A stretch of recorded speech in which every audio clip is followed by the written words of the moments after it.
me more about your disgusting trash treasure after you get cleaned up. In the meantime, I'll work on a new Money in the Bank briefcase design. Ooh, you could decorate it with my Rusev garbage pictures. Yeah, maybe. Nice.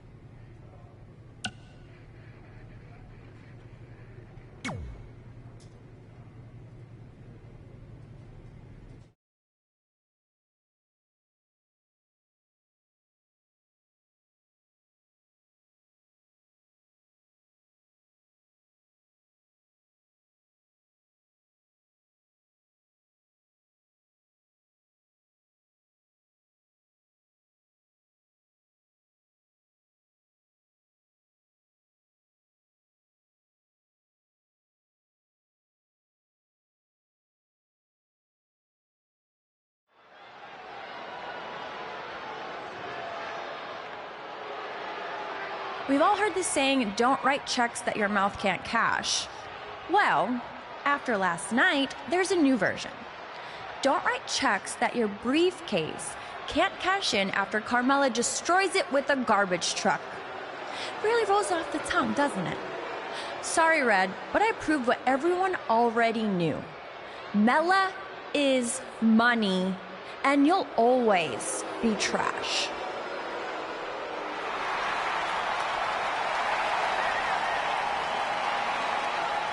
It's Red, and it appears she has the new accessory.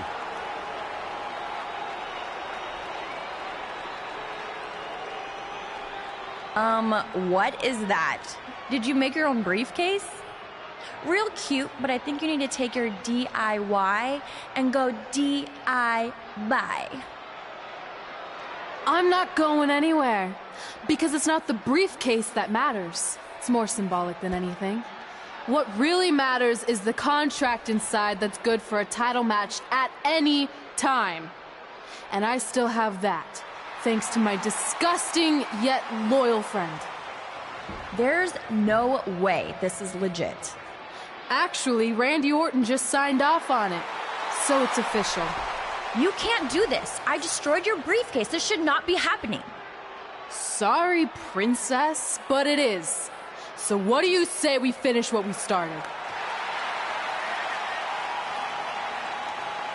Red's cashing in. We're going to have a Raw Women's Championship match right now.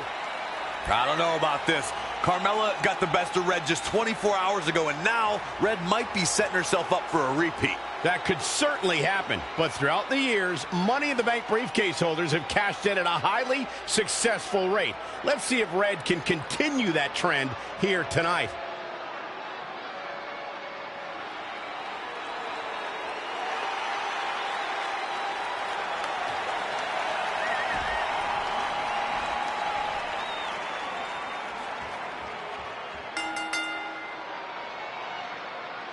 After what happened last night with Carmella destroying Red's briefcase, I certainly did not expect this. You gotta hand it to Red. Most people would have accepted defeat and moved on, but not her.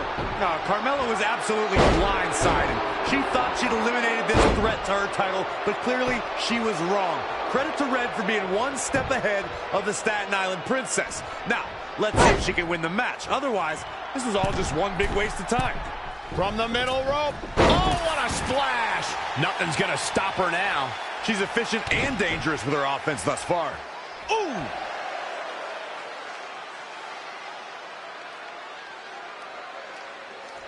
Oh, nasty impact.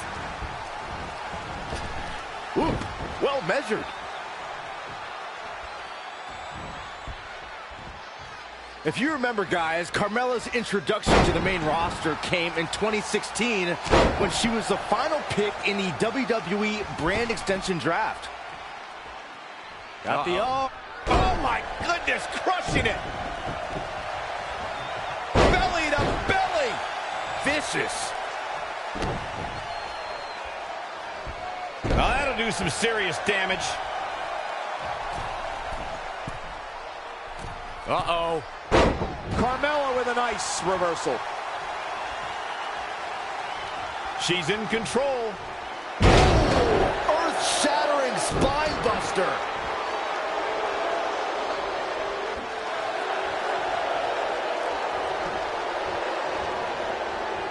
Look at this.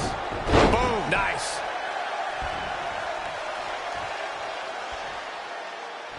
Byron noted how Carmella was the final pick in the 2016 draft. I think in a lot of ways, seeing more than 50 superstars get selected before her gave Carmella a bit of a chip on her shoulder. Yeah, it definitely motivated her, Cole. And fast forward less than 2 years later, and Carmella became SmackDown Women's Champion. Talk about a meteoric rise.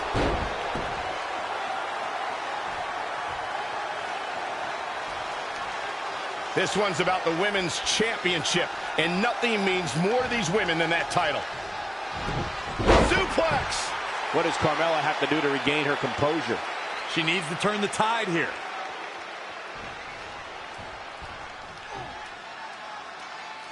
Head crank.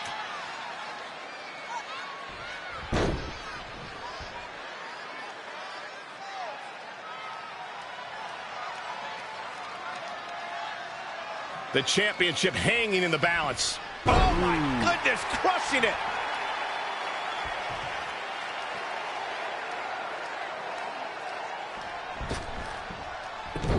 Carmella just barely got out of the way. The champion into the cover. She's got a long way to go before she should be thinking about a pinfall victory here.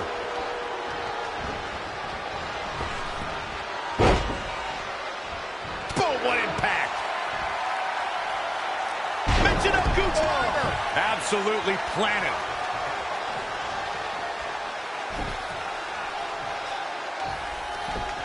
Women's title up for grabs. And she's toying with her now.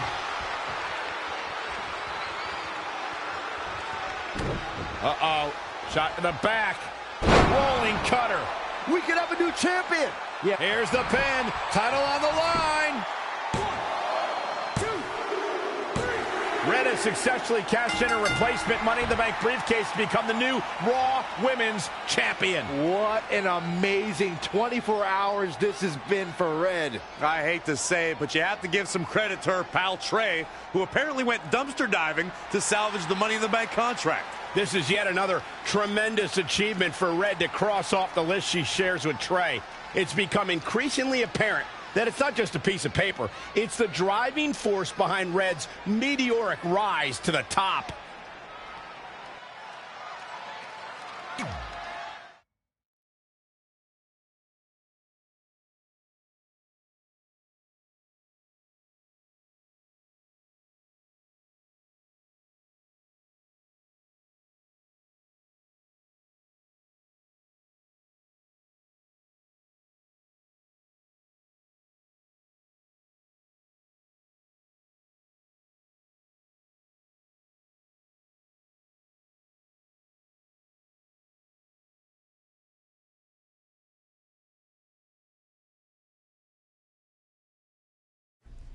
And so it is with great honor that I induct the package deal, Red and Trey, into the WWE Hall of Fame.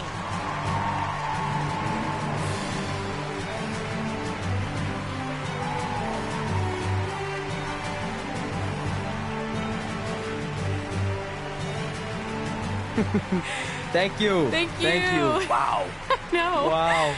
Thank oh, you. This is incredible. All right. All right. Thank you. Right. Thank you guys so much. All right. Almost 20 years ago, we were a couple of not-so-popular high school kids who bonded over our love of WWE and became best friends. But we never thought it was possible that someday we'd be WWE superstars ourselves, let alone stand on this stage tonight being honored as two of the very best of all time. By the way, I totally thought we could do it. He didn't. Going off script already, huh? Well, that didn't take long. Fine. Where was I? Here we go. But one day at lunch, we made a list. This piece of notebook paper would become the roadmap to our success in WWE. It contained our goals, hopes, and wildest dreams. And it changed everything. Over the years, we added a lot of new things to the list, and pretty much everything got crossed off except for one huge final achievement. Get inducted into the WWE Hall of Fame. And unless anyone in charge has a last-minute change of heart, I think it's safe to say that will be crossed off in a little while. And I'm not gonna say this is a bigger achievement for me than it is for my friend. But let's be honest, when I first got to WWE, not many of you thought I was Hall of Fame material. What he's trying to say is he wasn't exactly the most respected superstar in the locker room. Well, let's face it, no one other than you liked me. But a lot of that was my fault. I was brash and confident, but didn't have the experience to back it up. Sure, I had a Universal title win, but it was mostly considered a fluke. And when it came to the list and my career goals, I really only cared about crossing off the fun things that came along with being a WWE superstar. Winning dance contests, getting an action figure, a cool t-shirt, being in a video game, a movie. Which, of course, brings me to The Miz. What's up, buddy? I see you. Yeah. There were a lot of parallels between our personalities, which explains why I wasn't that liked, and also why we made such good adversaries. I mean, who could forget our legendary battle over the lead role in Rank and File 4?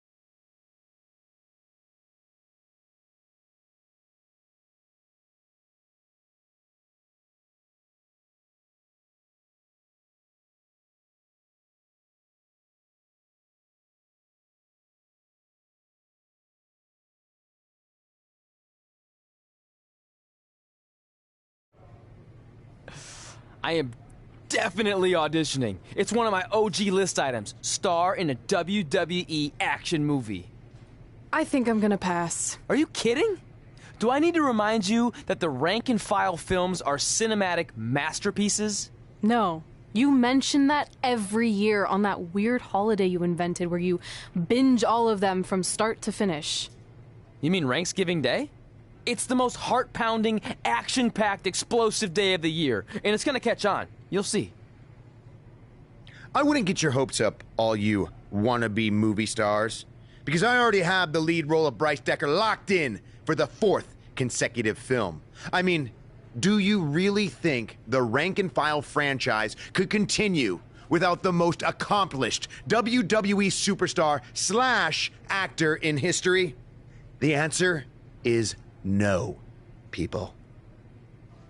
But please, feel free to audition for a bit part or an extra role. I'll be sure to put in a good word for you with the director. Gotta run. Getting my eyes bleached for the big shoot coming up. Really gonna make these baby blues pop on screen. Break a leg. Sorry, this isn't my thing, but I know how excited you were.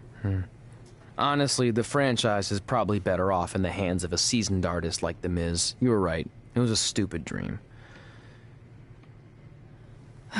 You know what? I changed my mind. Let's audition together. It'll be fun. Really? Yeah. Let's give it our best shot, and maybe we can get supporting roles, or background would be fine too. Even deep background where we're out of focus and no one can see me. Oh, that would still be cool. And just imagine all the kids' faces when they see us in the movie next year on Thanksgiving Day. They'll light up with explosions and excitement. I'm still not sure that's catching on like you think it is.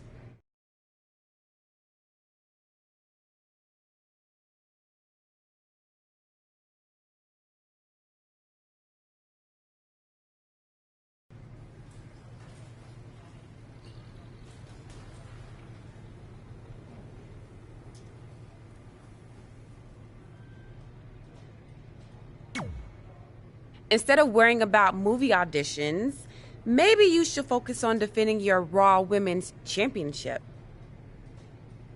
Thanks for the advice, but I'm confident I can handle both. Maybe you feel that way because you've been facing subpar competition since you won that title last year. So how about you step up and take on someone who can actually challenge you? Who do you have in mind? Is that a serious question? I'm talking about the EST of WWE. Here's my response with another EST for you. No interest.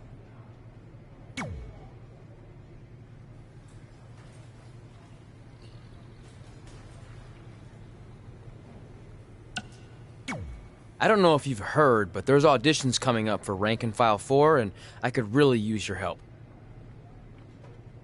You've come to the right man. Not only have I starred in several movies, but it just so happens I'm a certified acting coach. So is this one of the states you're certified to teach in? Sure. But before I... On second thought, I think I'm just gonna wing it. Okay. How about I make a one-time exception just for you? Sorry, man. I'm out. Fine. To be...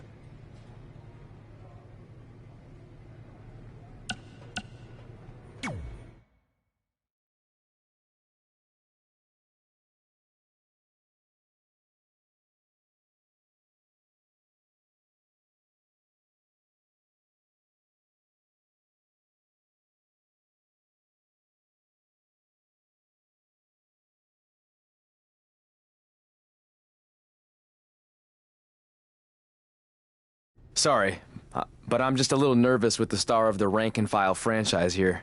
Oh, don't mind me. I just wanted a sneak peek at what's going to end up on the blooper reel. You'll be fine. Besides, pressure makes diamonds. Or in this case, comedy gold. So I know you didn't give out script pages before the auditions, but when do I get to see the lines? You don't, because you're going off book. I want you to feel it here, by completely immersing yourself in the character. Now I'll read a line, and you tell me what our hero's response should be. This should be good.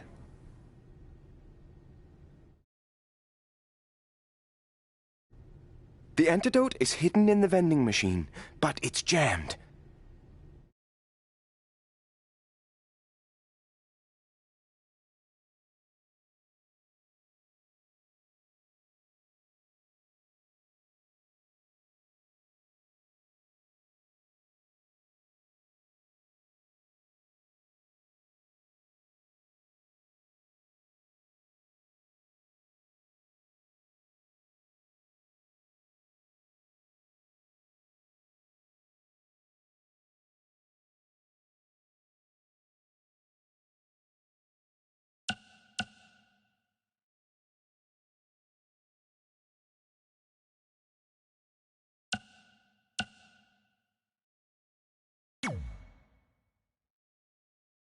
I'll run into it as hard as I can.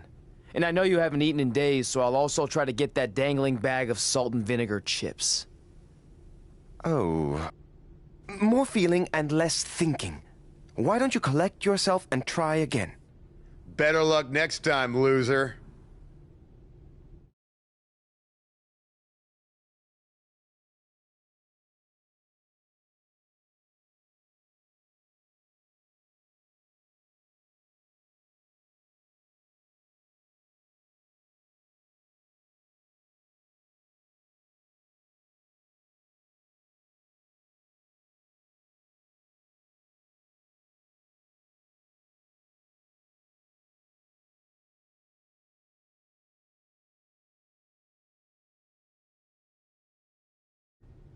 The antidote is hidden in the vending machine, but it's